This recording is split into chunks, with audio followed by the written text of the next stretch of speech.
Alright guys, I want to show you how to flush your cooling system in pretty much any Blazer, or Bravada, Sonoma S10, or actually any car for that matter.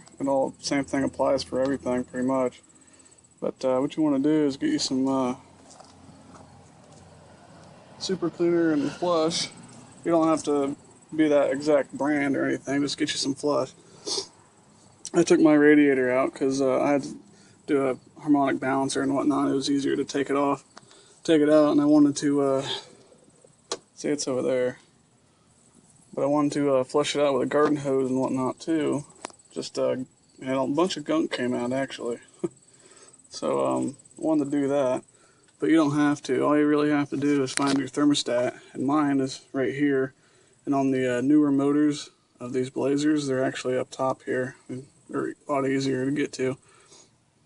Take your thermostat out, go ahead and put your housing back on and your hose, and tighten the bolts down.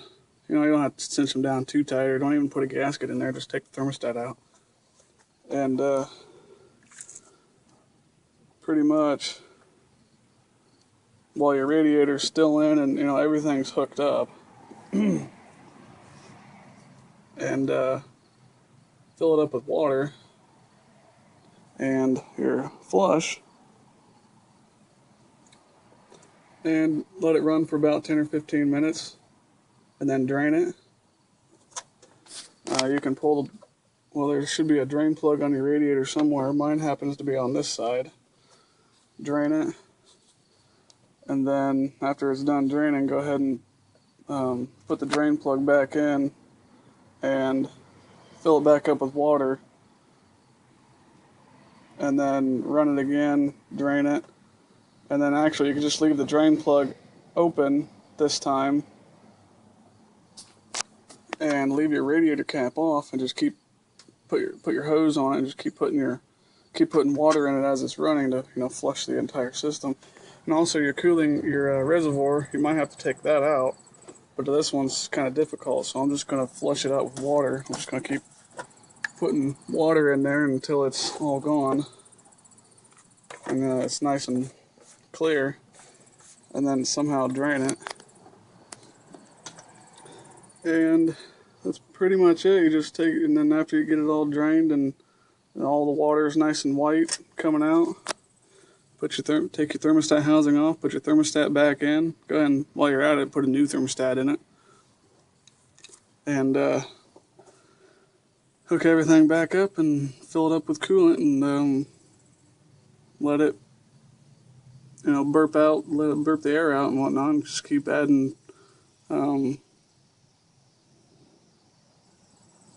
antifreeze to it. Now you want to use, when you do this, there's still going to be water, plain water in the block when you do this, so use a whole can of full strength, whole bottle of full strength in it, and then start adding 50-50 mix to it. And then fill your reservoir back up, and you should be good to go. I mean, it's just that simple, really. It's not that difficult at all. It's just that right now I got everything apart because just because of that harmonic balancer. I mean, really all you have to do is take your thermostat out and put your housing back on, and just run it and keep pouring water into it till it comes clean, and then drain it, and then, like I said, put your thermostat back in and add some coolant. That's pretty much all there is to it. So it's not that difficult. I'm going to be putting a transmission cooler in too. That's why I got the grill off and everything, and that's why I got my radiator out and whatnot too. So yeah, it's not too difficult really. Pretty straightforward. Now you probably won't want to do this during the winter, but I mean you can do it during the winter. It's just that your garden hose and whatnot will probably freeze up and whatnot. But yeah. But on this, I took my radiator completely out, and I just put the garden hose in that one, flushed it out, and I put it in that one, flushed it out, and then through here, just tilted it upside down or on its side, and just flush it all out.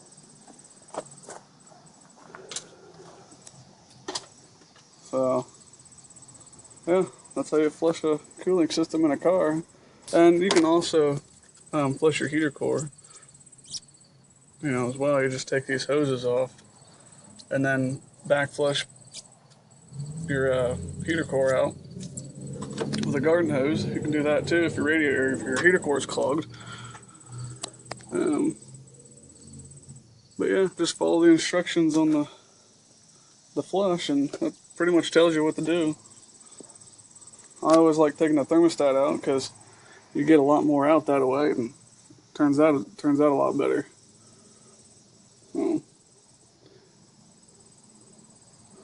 yep, there you go.